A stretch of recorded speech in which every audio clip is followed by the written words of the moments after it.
So, Emmanuel, you're high up there in the corporate hierarchy at such a young age. Like I mentioned, it continues to amaze me because your position is like something like maybe someone twice your age wouldn't have achieved at a certain point in their lives.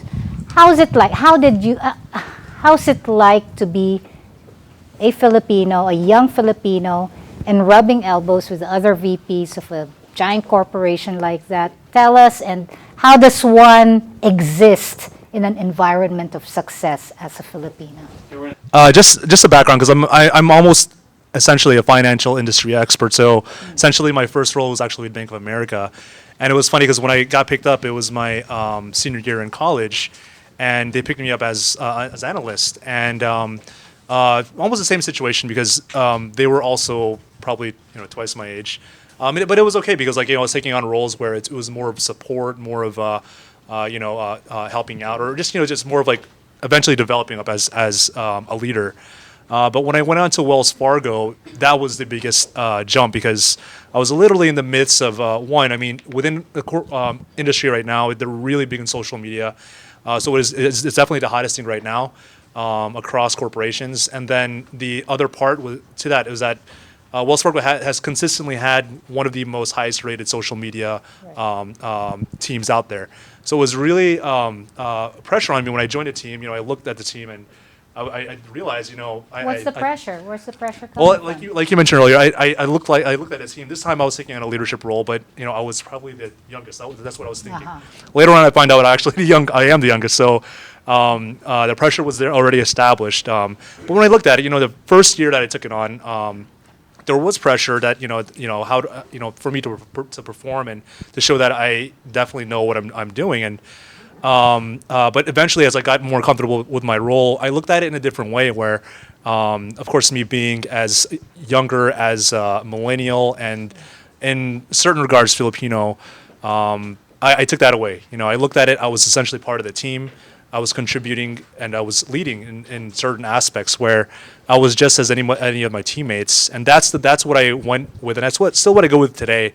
But I do uphold that I am Filipino and that I'm millennial. So it just so happens that with those two traits, I'm just part of the team. So but with those traits. So I'm going to pick on you a little bit for being a millennial, okay? Because people do say that this millennial generation's lazy, no direction. You've heard of this, right? Right. Lazy, no direction, and unmotivated. Give us some advice, all right? Give them advice. I'm not a millennial. All right, Make give sure them advice. you're listening to your Filipino mom or your parents, and I think that's what makes me different. In most cases, even if I am a millennial, and I don't know if millennials out here would agree who are Filipinos, I think the lazy part kind of gets ironed out by my mom. What do you mean she does your? I mean, essentially, she's raised me to not be lazy, and okay. now I recently got married, where my wife is telling me not to. So it's the same thing where we are very much in our culture, especially. I think women make play a big role, and they really encourage us. But I mean, my mom, of course, my parents raised me up, but my mom was always making sure that I was never just being lazy or anything. It's just I always had to perform, whether if it's doing tasks or through school or extracurricular activities. So yeah, I think that's where millennials. Sure, we probably get that, but there are certain people who could make an effort to prove that. It just so happens that I feel being Filipino actually helped with my upbringing. Exactly. Yeah, Yeah. definitely. So your Filipino values actually Exactly, yeah. helped save you from the curse of the millennial generation. Am I right? Okay. Wow, that's big. So Mayor Esteves. I'm sorry, Mayor Esteves. All right. Unbelievable. 6 terms, right? 6 terms. An immigrant. Right? Yes. Connect that for me because it is inconceivable for me. First of all, as an immigrant, you have the language barrier, the accent barrier, the education thing. You went to UP, so did I, but we know that it's not quite enough for the United States, right? So tell us how to get to be a six-term mayor immigrant. Yeah, and also I want to answer what's the deterrent to breaking the glass ceiling and Sure. what can we do? Yes. Well, many of us Filipinos came here for economic reason. So when we arrived and we found out that, hey, we have a car, we have a house, we have everything we have, many of us tend to be complacent with what they have and happy with it, not knowing that there's more beyond what they have. As a Filipino American first generation, that was not my kind of thinking. My passion, I have a passion, and my passion really is community service.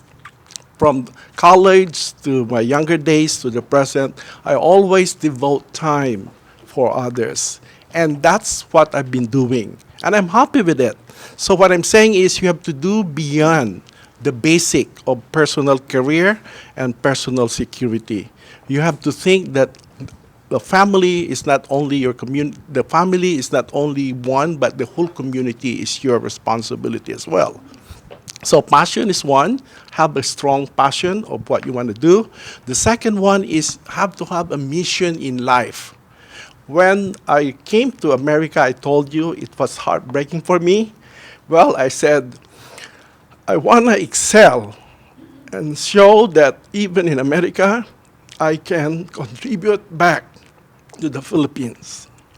And so I work hard, excel, so that we Filipinos could be proud of who we are. In the same way as my colleague here, I really value our Filipino traits. When I went back home to the Philippines and received my honoris causa, the gist of my speech is, why am I a mayor? What made me a mayor? It's because I'm a Filipino. The traits that we have are really, really very commendable and very not only useful, but significant anywhere we are, any field we go to. Look at the families we have, the educational values we have, the hardworking and honesty that we have, and how respectful we are, and clean, honorable people. Marangal, matatag, masipag, at mawain sa mga kapwa natin. So those alone really help me a lot. And that's why a short answer to your question, how did I reach and what really helped? One big factor is my being a true Filipino. For example, being late is not a Filipino trait. On time is a Filipino trait. Okay. That's why we are all on time, because we are true Filipinos. Okay? Thank you. Salamat po sa inyong lahat. Earl, what time did you get here? Maybe I'm not a Filipino. So, okay, Earl, you know. I brought the Manila traffic to the Bay Area. Tell me about that, right? So, Earl, I think everyone resonated with what you said. Actually, what you said, you know what you said? You said there's no glass ceiling, right? So, tell someone who does feel that there is actually a glass ceiling. Okay, how do I come to that nirvana of no glass ceiling existence? In short, someone who's feeling held back, how do you tell them, okay, don't be held back that way. Inspire me, inspire them. Well, I mean, I think in general, I mean, I also felt when I was really young that there was some sort of glass ceiling when I was 21 or 22, right? I was kind of coming in after college, like, yeah, I'm gonna do this, but then I realized that the ladder is long. It's very high, and it takes really a long time if you don't have some sort of advantage, right? So when I was analyzing it to prepare for this talk, I realized there's kind of actually two traits and then one major thing that maybe I could give advice to someone who's struggling with this. Two traits that I would tell people about is, one is courage and one is satisfaction. And then the last one is about controlling your story, right? Satisfaction, doesn't that actually make you stop where you That's are? what I'm saying is that, when I was in Cisco, my boss was one of the VPs, and he basically said, Earl, Your exercise for this week is to write your biography 25 years from now. Right? So if you're going to be get introduced 25 years from now, what would this be? Right? So for me, it was like the sky's the limit, right? Maybe I was going to be CEO of Cisco, and then I retire and go to the Philippines and become the Department of Science and Technology minister, right? But then before that, they asked me the same question. Before I wrote this biography, and he challenged me. I said, "What do you want to be?" And I said, "You know what? 5 to 10 years from now, I want to become the country manager of Cisco, Philippines." And the one thing that changed my perspective, he said, "That's it." Ah, really? Oh. Right? That's it, right? So again, satisfaction, I think the first thing we have to do is to be unsatisfied, right? But then at the same time, courage to pursue that story that you wrote, right? A lot of times we tell that's someone else's story. That's that guy who graduated top of our class. Right. I didn't graduate top of my class in high school, by the way. I was like number 30 out of 300, which is still okay. But then when I went to Stanford, funny thing, when I went to Stanford Business School, I was in a table of like 10 different people. And then I said, you know what? Everybody here probably didn't graduate top of their class. And I went all around, and unfortunately, it was true that everybody in my cohort graduated number 1 in high school, except for me, right? But then if I listened when I was young and said, you know what? That story of becoming, a CEO of a major corporation is not my story. That's for my valedictorian's story.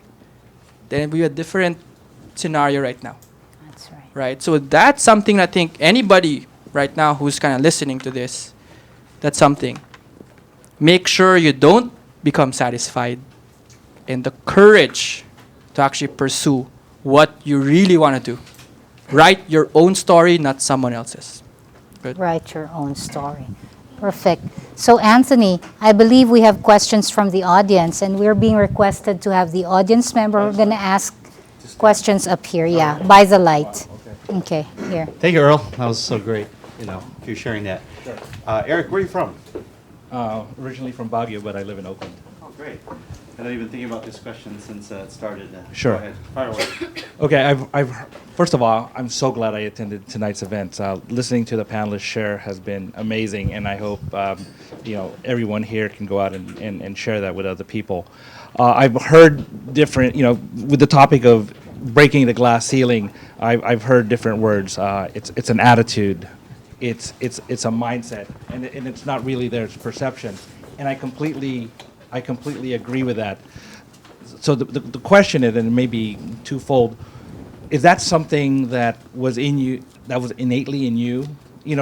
Like for example, with Earl, it seems like he grew up in, he was just different, saying, hey, I'm not going to put limits on myself, right?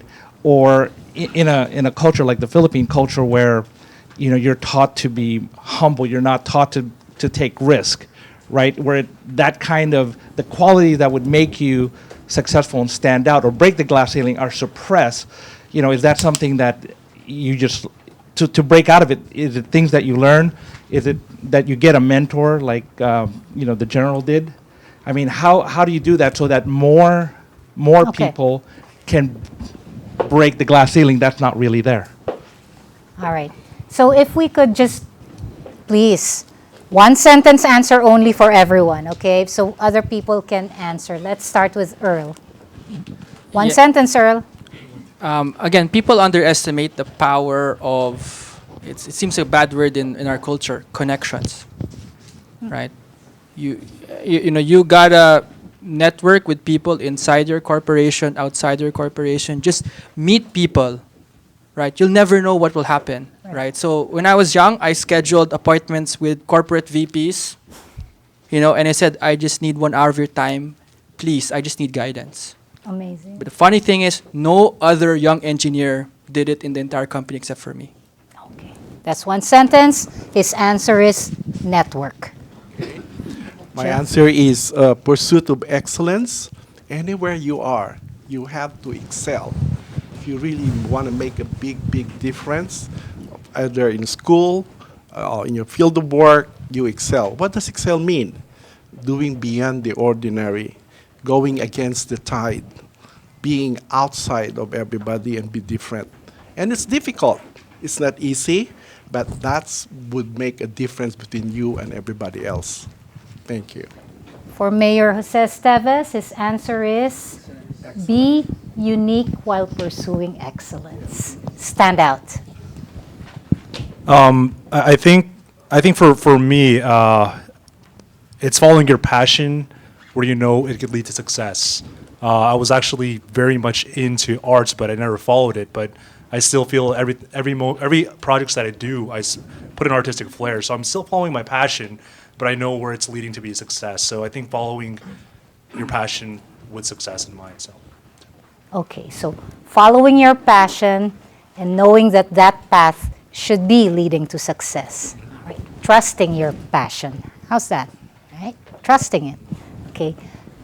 General, one sentence, sir. This is the United States, this is not the Philippines. So if you're going to be competitive, you have to be competent and you have to have confidence. So if you want to lead and you want to succeed, then you must exude confidence and competence. That's it. Confidence, competence. You actually asked a very interesting question, and I've been thinking about it, which is our path, did that somehow come organically from us, or did we learn it along the way? That was the question, right?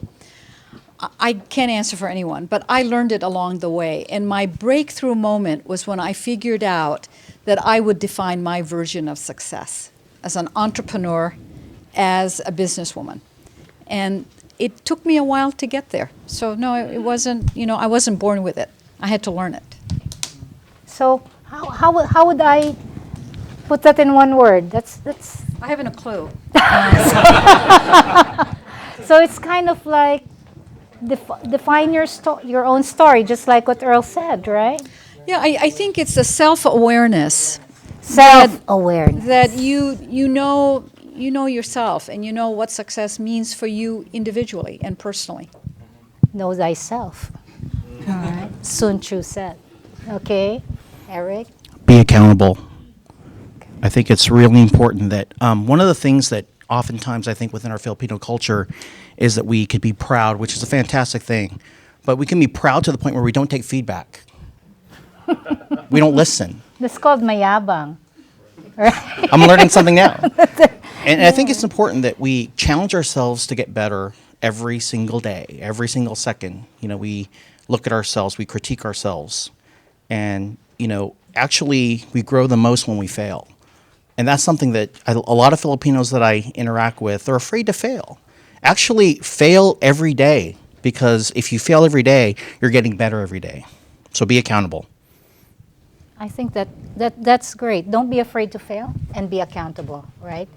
Can I just add to that, just from my own experience? Okay, I'll add one. Failure is not the end. Actually, failure is the start of something new. So if you failed, well, just pick yourself up again, and before you know it, you find a new path. That's my take, okay? Anything else, Anthony? So I think one of the things, Mayor Esteves was one of our guests in Power ng Pinoy. One of the things he said is when he was talking to his dad says, you don't have to go to school if you don't want to. Mag-aararo ka na lang sa bukid bawat araw. And that, I think, instilled in him the values of, not to say that mowing the field is not a bad thing, right? But it motivated him to be where he's at now. But look, if he decided the other path, so it's really it's very passionate for us to see where all these guys are coming from. Do So we let's have more questions? get another question in. I think we have All right. we have Brenton here from Tesla Motors. Wow. Really? How do you want to do it? Yeah, can we have one? It's like someone's... So my question is, as leaders and as people who have managed others, how do you transmit your success to others? How do you keep those around you continuing to grow, and how do you really transcribe your own successes to help others around you? We're gonna position you over here, just for a camp sake, and then right here, and And then, can you ask that question again? I think that was so great. Sure. Yeah, we want to hear it again. Okay. As people who have managed others around them, how do you, and being successful people yourselves, how do you transmit your success to others, and how do you keep those around you growing and improving those and your team around you to continue to be both better people and better managers themselves? Earl? Yeah, you. Oh yeah, absolutely. I'm sorry, I'm Eric. I'm That's a sorry. great question. Eric. You have to be authentic first, because people are very smart and they're very, you should. I think the best managers are managers that never see themselves as managers, but they see themselves as people that, are enablers. And to be an enabler, you need to inspire people. And part of that's being authentic, and part of that's also being direct. And that's something that's also somewhat difficult, I think, within the Filipino culture. We're somewhat trained to be indirect or to avoid confrontation. But the truth, although as much as it hurts, it's powerful. It's what changes things. So don't ever shy away from the truth. And oftentimes you have to be direct, but be direct in a way that, again, it's authentic and that allows for there to be respect. Because In a kind way. absolutely. And sometimes you're going to have to be tough and you're going to have to be mean. And, I personally am not that type of a person, but it happens. And it has to happen.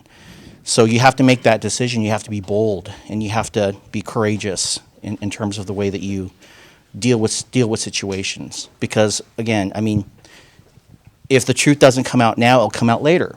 And it'll be harder then because you'll lose credibility. So it's really, really critical to be authentic, to be respectful, but also to be direct. Okay. Cora? Well, the first, I think, first requirement is you have to have the right people on the bus. That's really important to me. So if I have the right people on my bus, then it's much easier for me to be very clear about what I want, to give them the resources, and then to get out of their way. That's the kind of manager I am. I'm basically lazy.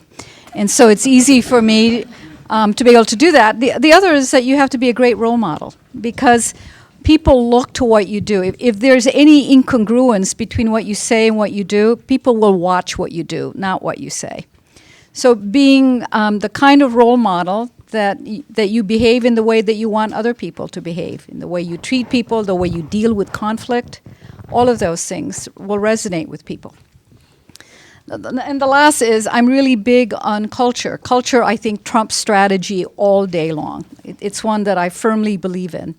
And it requires you to be very honest about the kind of place that you want to be and the kind of people that you need to be in the bus.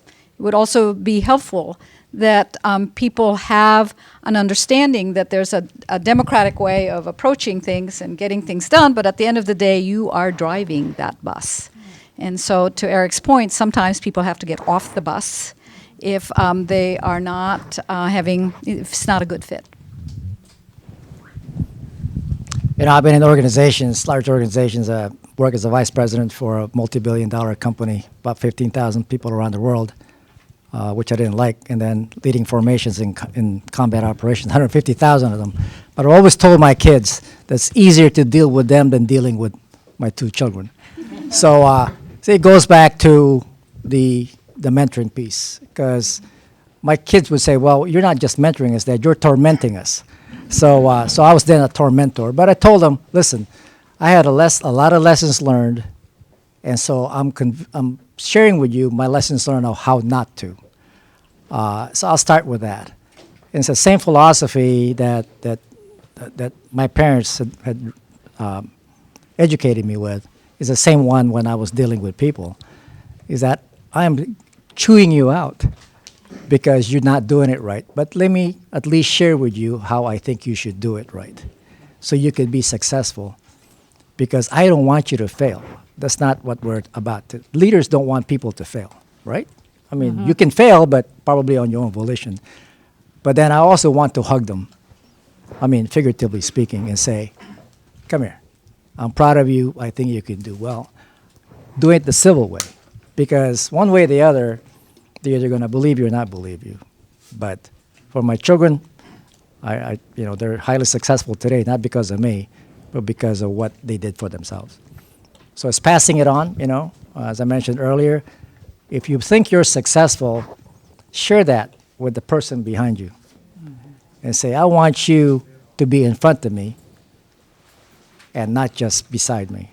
And we've been successful. One of the people I've been mentoring just was recently confirmed by the U.S. Congress to be an assistant secretary Wow. for Congratulations. housing and urban development. What a deal, right? So I said, man, now what are you going to do with that?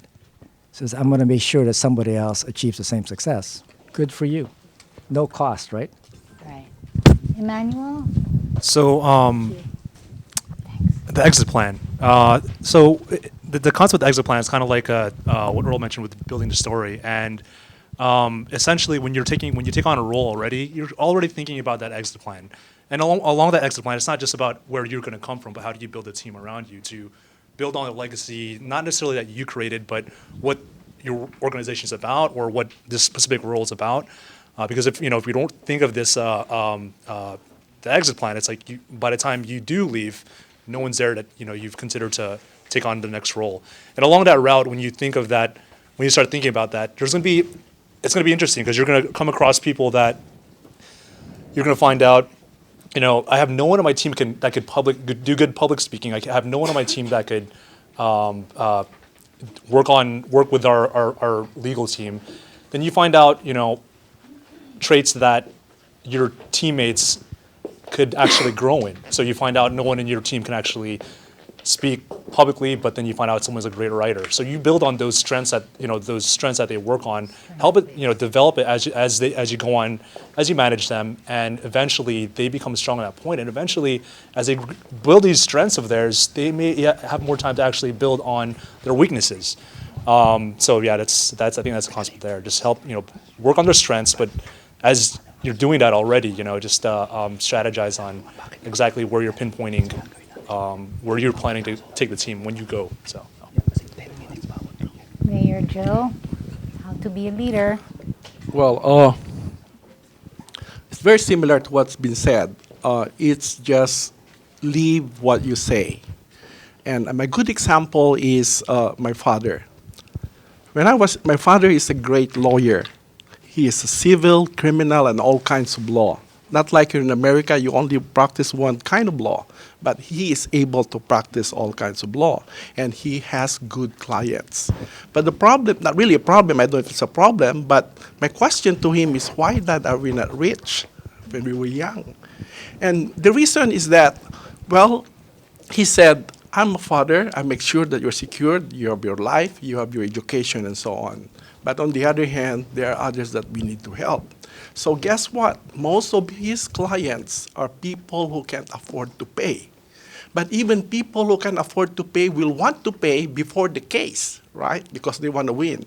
But my father always says later, until after the case is done, and then the client doesn't pay. And is he happy? Obviously, yes, because at least he has won justice for people. And that's what's ingrained in my mind. So even up to now, if I serve without money, so be it. It's the mission in your life that's what counts. What do you want to do in life? Then you pursue that mission. You may want to be a billionaire. There's nothing wrong with it. So be it.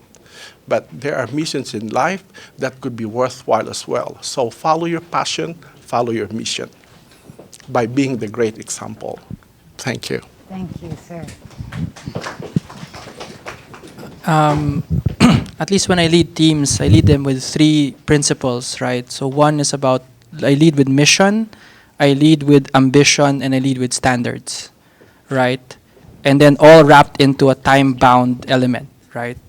And what do I mean by that? So most people, millennials in particular, will always ask, why will I work for you in your organization, right?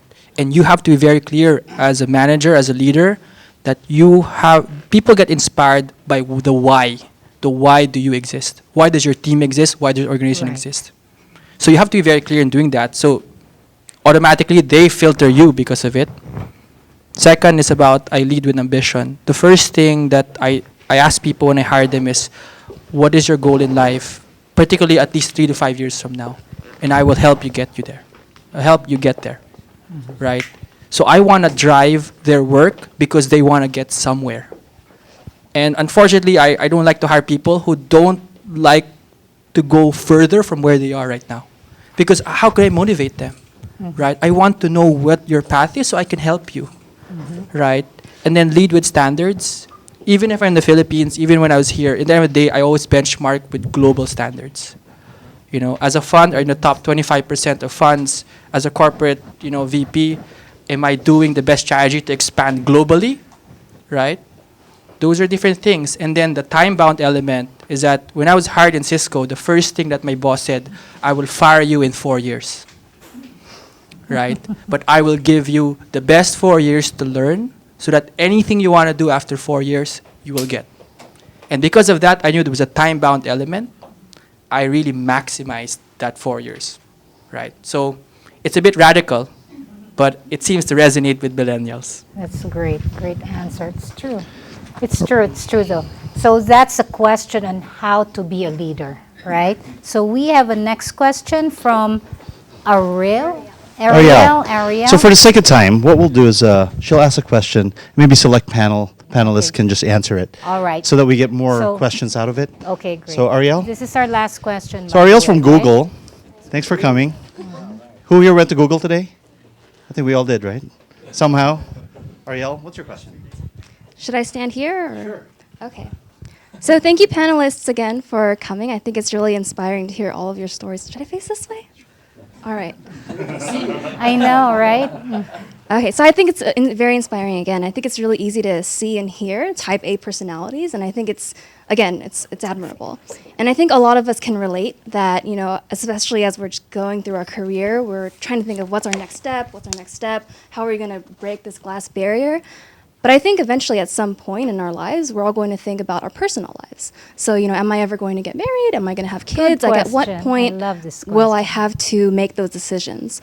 So I guess my question, especially as Filipinos, even being Phil-Am, our cultural values tend to be around family and God first, and everything else will follow.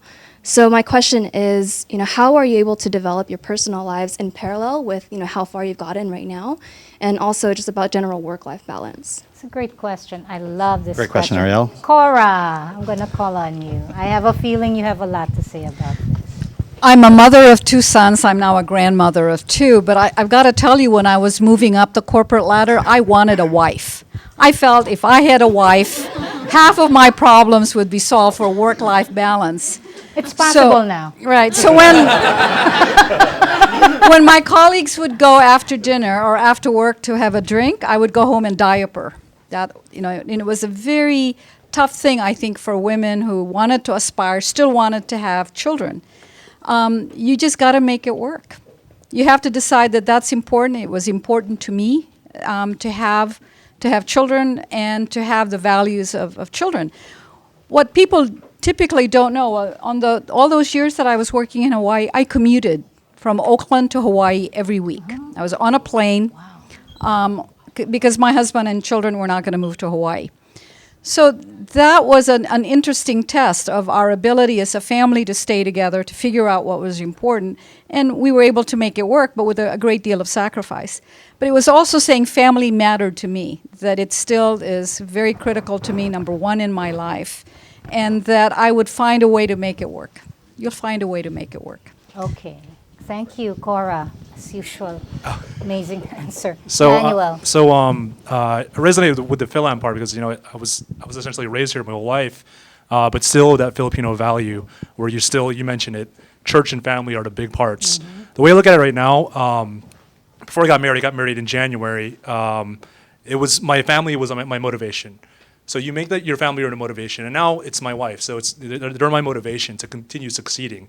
And just as Mayor mentioned here, and everyone mentioned here, that for all of us, I think generally when we succeed, we're hopefully making the Filipino people proud, not just our family. So initially it'll be your family, And then when it comes down to church, I'm very active in my community, in my church. It's funny because I actually feel I developed a lot of my leadership skills from the ministry I'm part of, and actually the skills. Bank of America picked me up. I graduated public relations, but they picked me up because I had some web developing skills, which I acquired from my web developing skills from building a website for my church. So those things that you think if you don't have to segregate your experiences from your church life and your family life, you can find out synergies that can eventually develop your personal or your professional life. So, yeah. Thank you, Emmanuel. So, Any more questions? so Maybe one more. We got one more there. Anthony, I think we're I think we can field some more. Are you guys okay? okay. All Last right. one. Are you guys All okay? right. All right. You Come guys here, okay? please. That's great. That's great. I love that we have one more. Let's try to get as many questions, but we'll Ivana. keep it short and sweet. Hi. Okay. Your name is? Ivana. Ivana, I'll have you stand over here. I'll do it short and quick. So thank you again for coming here. Very inspiring. It triggered a lot of questions, but I know I have time for one. So for me, I guess my question to you is about the term of utang na loob. Please forgive me if I said that incorrectly. But for me, for my parents, I guess I wasn't a nurse, a doctor, a lawyer, whatever the typical, a caregiver, whatever typical stereotypical Filipino jobs. So they don't. I'm in marketing, so they don't really understand what I do. They know I'm working at Cisco, but they don't know what that really means. And I guess for them, at the end of the day, even if I want to excel and grow, to them it's not as important. So I guess my question is, how did you deal with that, or if you dealt with it? Any advice? Earl, I think you can get this one. Yeah. You're not the stereotypical doctor, lawyer. Or I mean, every day, there's only one thing your parents want, is that they want you to be happy, and then they want to be proud of you and tell their friends. Right? and right? sing during the parties, right? So in the everyday, how do you communicate with your parents so that, they can tell like a story to their friends? Right, these are tactical things. I'm just telling you, right? But then this is true, There is right? I mean, at the end of the day, tactical, correct. I won this award, and my mom bought 50 copies of USA Today, if not 100, and then she sent it out to our lolos, lolas, people all over the world, right? But apply it to her situation. Yeah, but then though. in your situation, what is that story, right? So you could say, hey, I work in Cisco, and then guess what? I got into some sort of internal publication, or hey, guess what? I'm leading right now like a small organization in Cisco, and then tell your mom like, hey, there's like 100 people that showed up in the stuff that I organized, or hey, guess what? I just got promoted, or I just led a team that's doing this. That's a kind of another coffee story for your parents to tell their friends, right? So, Find a story. I'm telling you, this is like the practical things in order to tame your Filipino parents, right? Thank you, Earl. How I hope that about, satisfied. Eric. Yeah, Eric. I think that's a great question. I think that's something that whether you were born in the Philippines, whether you're born here, whether you were, raised in one place or another, or even born and raised in Australia. I mean, there is something that is very, very deep, I would say, as far as the way that our parents put pressure on us. I was supposed to be a doctor or an engineer or something like that. And then I go to UCLA, and I realized where I grew up, I was probably about, even though I think I got a perfect score on the SAT for math, I was 3 levels behind my peers because they had taken already, Calc 3 in senior year. And I only took algebra in Marysville, California, where I grew up. So I got intimidated, and I didn't take engineering. The funny thing is that I went through, I said, okay, I'm going to go into business, and then all of a sudden there's disappointment. Oh my gosh, she's going into business. That's not a real career. I continue on, I pick up sociology, I pick up computer science eventually, and I worked it all out in 3.5 years, and I got 3.5 majors and a minor in statistics out of UCLA. I got pulled over from Tanwa Computers. They recruited me, relocated me up here to the Bay Area. I've been here for 20 years. Apply it to her situation. So the way that I apply it is that I built my own story. And everybody forgot about me being a doctor and me being an engineer. And and I myself transformed within myself. I didn't care. I still don't care. There's that, really. But my parents, they care. Because you know why? Because they look at me and they say, you know what? You are who you are. So build your own story. Okay? Amazing. Well, you know what? Thank you so much for joining us tonight. But believe it or not, before we end, I was able to create a list of the 12 things that you need to remember to break the glass ceiling. These are the common themes that we found tonight. Number 1, mentorship. Share your success. Number 2, have a vision. Number 3, create your story because there are no limits. Number 4, assert yourself, have a voice. What number were we? 5. Can you count it out for me? Okay, what number? 5. Network. Next? 6. Pursuit of excellence. 7. Please count it out. 7. Be different and take risks. 8. Follow your passion. 9. Have competence and confidence. 10. Have self-awareness. 11. Be accountable and 12. We said a dozen, right? Leverage your Filipino values. So with all of that, thank you so much. Thanks for joining us. Again, let's all give a big hand to all our panelists that's here today. Yeah. And thank you so much for your time. You guys inspired us all. Very inspiring, seriously. And I'd like to introduce, Ms. Dulce Dizon, who is our public relations manager for Power ng Pinoy. Thank you, Anthony, for your introduction. Well, I'm very honored to be here with all of you. So, on behalf of Power ng Pinoy, Global Filipino Network, Ding Ding TV, Manila Mail, and of course the audience, I would like to thank each and every one of you for being here and for sharing your time with us, and also for sharing with us your valuable experiences, and also for the educational discussion today. So I'm sure that all of us here, the audience, would agree that we are all taking home valuable lessons to apply to our personal lives so that we too can achieve the success that you all have today. So on that note, I would like to, or we would like to present you certificates of appreciation. Yeah, because you inspire all of us. Thank you. I would like to call on Arnold Pedregal, who everybody knows is our founder of Global Filipino Network and Power ng Pinoy, to present the certificates. So everyone, as I call out your names, please come forward to Arnold and receive your certificate from him.